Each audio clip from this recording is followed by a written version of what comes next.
भारत माता की, भारत माता की, भारत माता की। वंदे वंदे वंदे।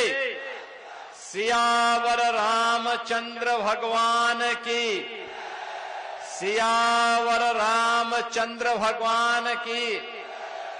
माता जानकी की, माता जानकी की। थावे वाली भवानी की, थावे वाली भवानी की।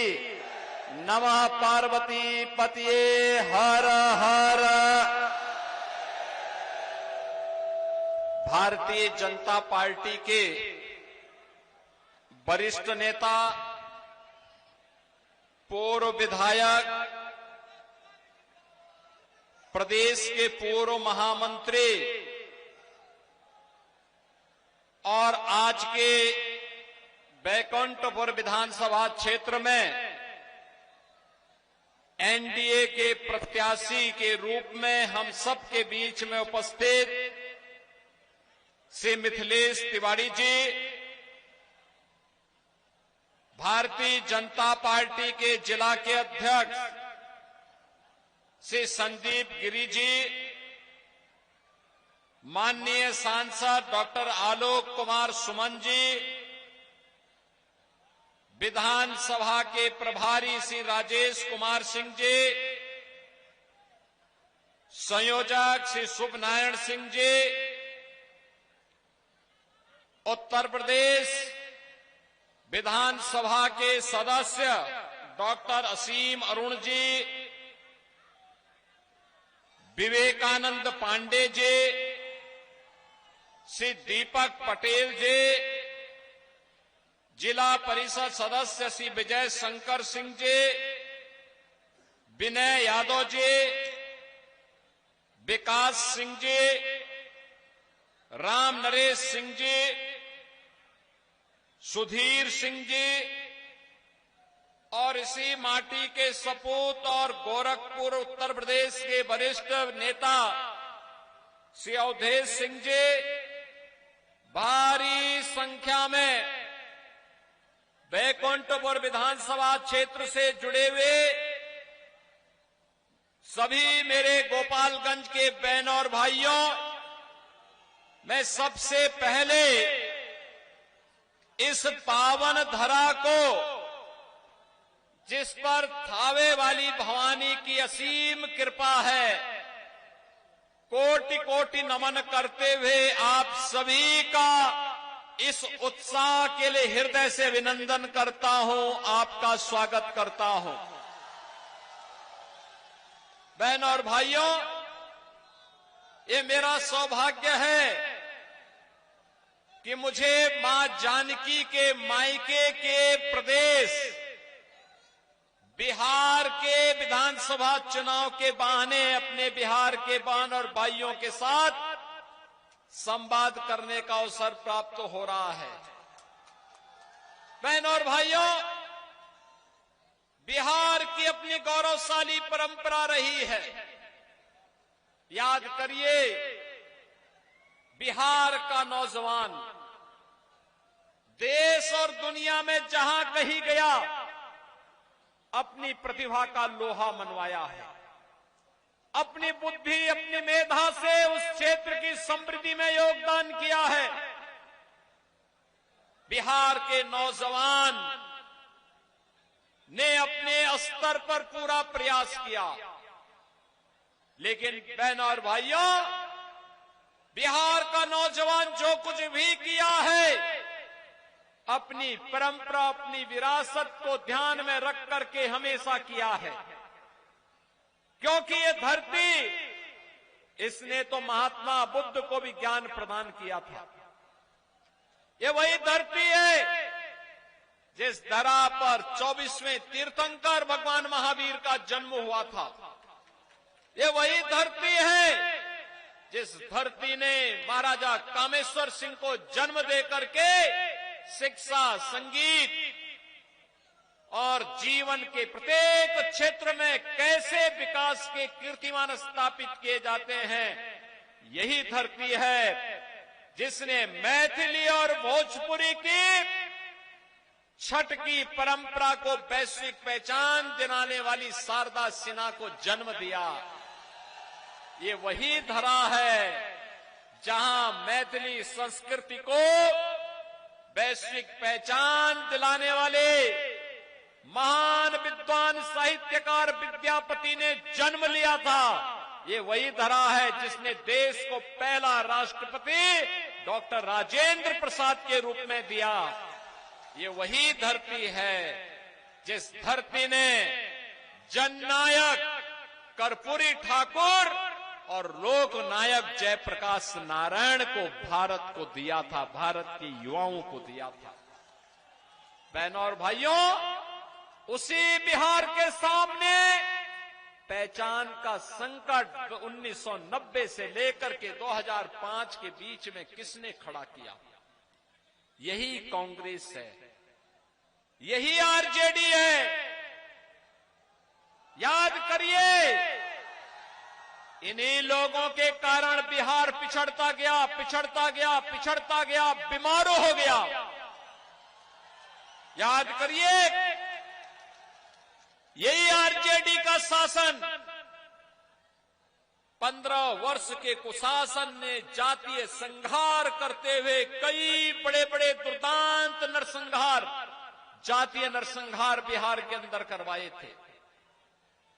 30,000 से अधिक अपहरण की घटनाओं को अंजाम देकर के क्या व्यापारी, क्या उद्यमी, क्या चिकित्सक और क्या समाज का कोई भी संभ्रांत व्यक्ति रहा हो, यहां पर अधिकारी नहीं, अपराधी सत्ता का समानांतर व्यवस्था का संचालन करते थे। बिहार के सामने, नौजवानों के सामने पहचान का संकट खड़ा हो गया। बिहार का नौजवान प्लान करने के लिए मजबूर हो गया। अन्नदाता किसान उस समय की आरजेडी की सरकार के कारनामों के लिए खून के आंसू बहाने के लिए मजबूर हो गया था। बिहार के बहन और बेटियों के सामने सुरक्षा का संकट खड़ा हो गया। व्यापारी और उद्यमी अपना व्यापार और उद्यम को बंद करने के लिए मजबूर हो गया।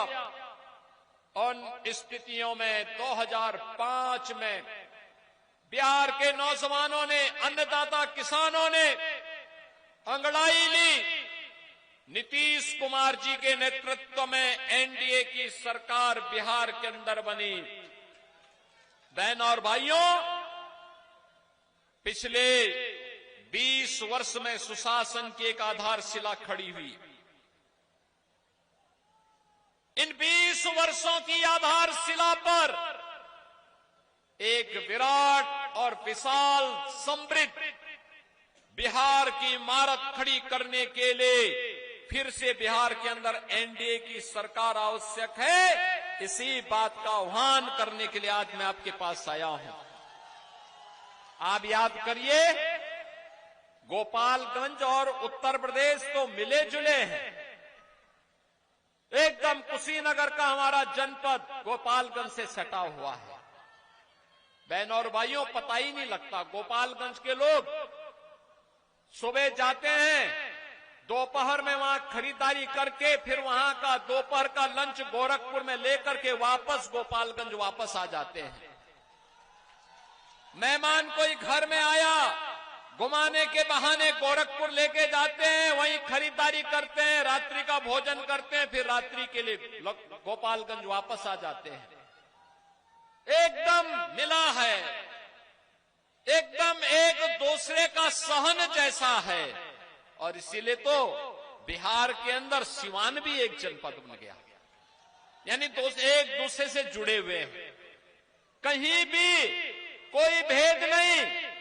और यूपी और बिहार तो रोटी बेटी के संबंध के साथ ही नहीं जुड़ा है, एक साझी विरासत के साथ भी जुड़ा हुआ है। हमें भी दुख होता था 2005 के पहले। बहनों और भाइयों, उत्तर प्रदेश के अंदर इनके पार्टनर भी यही कार्य करते थे जो यहां पर आरजेडी और कांग्रेस करती थी। याद करिए, तब हम नारा लगाते थे कि रामलला हम आएंगे, मंदिर वहीं बनाएंगे। तब हम नारा लगाते थे, लाठी गोली खाएंगे, मंदिर वहीं। लेकिन बहनों और भाइयों, आरजेडी के लोग राम मंदिर का रथ रोकते थे। कांग्रेस के लोगों ने कहा कि राम तो हुए ही नहीं। समाजवादी पार्टी के लोगों ने राम भक्तों पर गोली चला करके अयोध्या को लहूलुहान किया, लेकिन राम भक्तों की विजय हुई। प्रधानमंत्री मोदी जी के मार्गदर्शन और नेतृत्व में उत्तर प्रदेश के अंदर डबल इंजन की सरकार बनी और अयोध्या में राम मंदिर का, भव्य मंदिर का निर्माण हो गया। एनडीए वहीं सीमित नहीं हुए।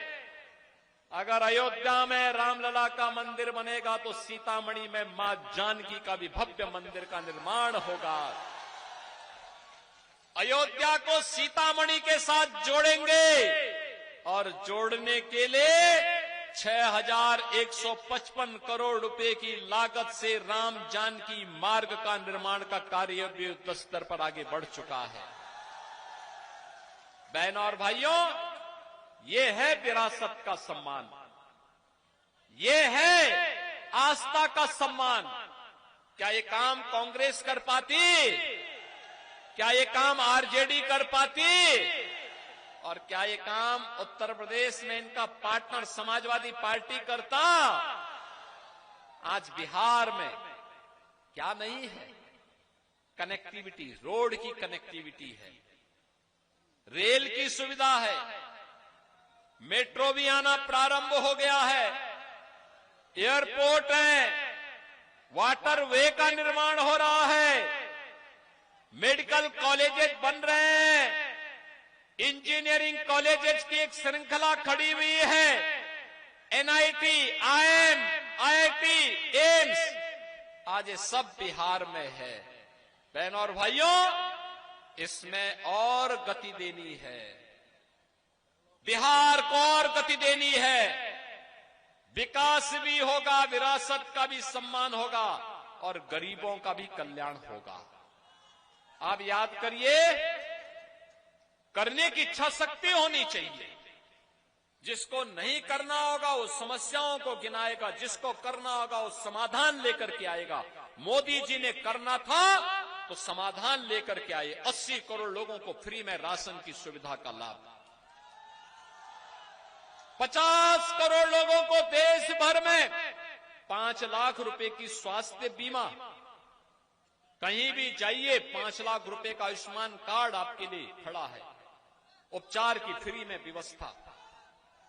बहनों और भाइयों, 46 करोड़ लोगों के बैंक में खाते, आप जाइए आपके खाते में सीधे पैसा आएगा, मीडिएटर समाप्त, आरजेडी और कांग्रेस के दलालों की छुट्टी, सीधे पैसा गरीब के खाते में जाएगा, बहनों और बेटियों के खाते में जाएगा। बहनों और भाइयों, 12 करोड़ गरीबों के घर में रसोई गैस का फ्री में कनेक्शन। कांग्रेस के लोग इसी कनेक्शन के लिए 25,000, 50,000 रुपया वसूली करते थे, लेकिन अब कोई वसूल नहीं सकता। अब पैसा सीधे गरीब के खाते में, लाभ गरीब को मिलेगा, हर नागरिक को मिलेगा। जिसके पास सुविधा नहीं पहुंची वहां तक सुविधा पहुंचेगी। 12 करोड़ गरीबों के घर में शौचालय बन गए, 4 करोड़ गरीबों के मकान बन गए, 3 करोड़ गरीबों के घर में बिजली के कनेक्शन पहुंच गए। अब लालटेन युग समाप्त, अब लालटेन की धुंधली लाइट नहीं, अब तो बिहार एनडीए की एलईडी लाइट में, दुधिया लाइट में चमचमा रहा है बिहार। अब तो दुधिया लाइट में आगे बढ़ रहा है। ये लाइट केवल लाइट नहीं, ये विकास की लाइट है, विकास की। बिहार की समृद्ध विकास की। बहनों और भाइयों, बिहार जब विकास किया तो भारत विकास किया है। बिहार का जब स्वर्णिम बिहार बना है तो भारत स्वर्ण का स्वर्ण युग आया है। बिहार जब विकास के नए प्रतिमान स्थापित करता है तो भारत आगे बढ़ता है। भारत का स्वर्ण युग यही बिहार लाया था। चंद्रगुप्त मौर्य और चाणक्य की जोड़ी इसको, बिहार को भारत के स्वर्ण युग में ले जाने का काम किया था और आज उसी का एहसास कराने के लिए आया हूं। ये आरजेडी कांग्रेस का महागठबंधन जो बातें कह रहा है, ये केवल झूठ का पुलंदा है। ये लोग केवल इसलिए झूठे वायदे कर रहे हैं, सत्ता में आएंगे तो सत्ता में आकर के 80 करोड़ लोगों को मिलने वाले राशन को भी टकार जाएंगे। आप सोचो, जो पशुओं का चारा खा जाएगा तो गरीब का राशन तो खा ही जाएगा। और इसीलिए तो ये लोग नहीं चाहते कि बीजेपी या एनडीए आए, क्योंकि इनकी अब दलाली बंद हो गई। इसलिए ये लोग अब ये कार्य कर रहे हैं, झूठे नारे, झूठे वायदे किए जा रहे हैं। अरे बीजेपी और एनडीए ने तो करके दिखाया है। मोदी जी ने देश भर में किया, नीतीश जी ने बिहार के अंदर किया और बिहार के साथ साथ आप उत्तर प्रदेश में भी देखना चाहेंगे। आज अयोध्या दुनिया की सुंदरतम नगरी के रूप में स्थापित हो गया। गरीब को उसका अधिकार आज मिल रहा है। ये इनको बुरा लग रहा है, आरजेडी को बुरा लग रहा है, कांग्रेस को बुरा लग रहा है, इसलिए षड्यंत्र पे षड्यंत्र कर रहे हैं। लेकिन आपको आश्वस्त करने के लिए आए हैं, ये आरजेडी और कांग्रेस के लोग अभी सुधरेंगे नहीं। उत्तर प्रदेश से इनके पार्टनर भी आए हैं, कह रहे हैं कि उत्तर प्रदेश के अंदर नाम बदले जा रहे हैं। अरे हमने कुछ भी गलत नहीं किया है। उत्तर प्रदेश में फैजाबाद को अयोध्या बनाया है, इलाहाबाद को प्रयागराज बनाया है और यही नहीं किया है, जिस माफिया को ये अपना गला लगाने के लिए आए हैं, इनके शागिर्दों को बैकुंठ, इनके शागिर्दों को जहन्नुम का टिकट दे करके उनकी कब्र में फतिया पढ़ने के लिए समाजवादी पार्टी को छोड़ दिया है। उत्तर प्रदेश में तो समाजवादी पार्टी जिंदगी भर अब केवल माफिया की ही कब्र में फतिया पड़ती रहेगी, उसको कभी सत्ता में नहीं आना है। और बिहार के अंदर भी ऐसा ही करिए, ये माफिया फिर से ना आने पाए, ये पेशेवर अपराधी फिर से ना आने पाए। ये बिहार के विकास के सबसे बड़े बैरियर हैं। ये नौजवानों के सामने पहचान का संकट है। अन्नदाता किसानों को मिलने वाली प्रधानमंत्री किसान सम्मान निधि के लिए ये लोग फिर से ताक लगाए बैठे हैं कि कब अवसर मिलेगा, फिर से ये लोग डकैती डालें। इनको आने नहीं देना है। और इसीलिए आज मैं विशेष रूप से आया हूं श्री मिथिलेश तिवारी जी के लिए अपील करने के लिए। मिथिलेश जी को भारी बहुमत से विजयी बना के भेजेंगे ना, सभी लोग बना के भेजेंगे ना। एनडीए के प्रत्याशी भाजपा के वरिष्ठ नेता श्री मिथिलेश जी भारी बहुमत से विजयी होकर के जाएंगे। सभी लोगों का आशीर्वाद है ना। जितने लोग यहां पर हैं, सभी लोग पीछे तक दोनों हाथ बढ़ा करके बोलिए। इधर भी, पीछे भी हैं, मुझे सब दिखाई दे रहा है। सब लोग हाथ खड़ा करके बोले, क्या जिताएंगे? लेकिन बहनों और भाइयों, मिथिलेश तिवारी जी जीतेंगे तब जब, आज सायंकाल प्रचार बंद हो रहा है, एक दिन का समय है। एक दिन घर घर जाकर के न्योता देना है सभी मतदाताओं को कि मतदान केंद्र में जाकर के कमल छाप पर मिथिलेश तिवारी को विजयी बनाना है। बनाएंगे और जीत तब मानी जाएगी जब यहां पे महागठबंधन के प्रत्याशी की जमानत जब्त होगी। तैयार हैं? वोटिंग करेंगे, करवाएंगे, भारी बहुमत से विजयी बनाएंगे मिथिलेश जी को। तो मेरे साथ बोलेंगे जय श्री राम, जय जय श्री राम।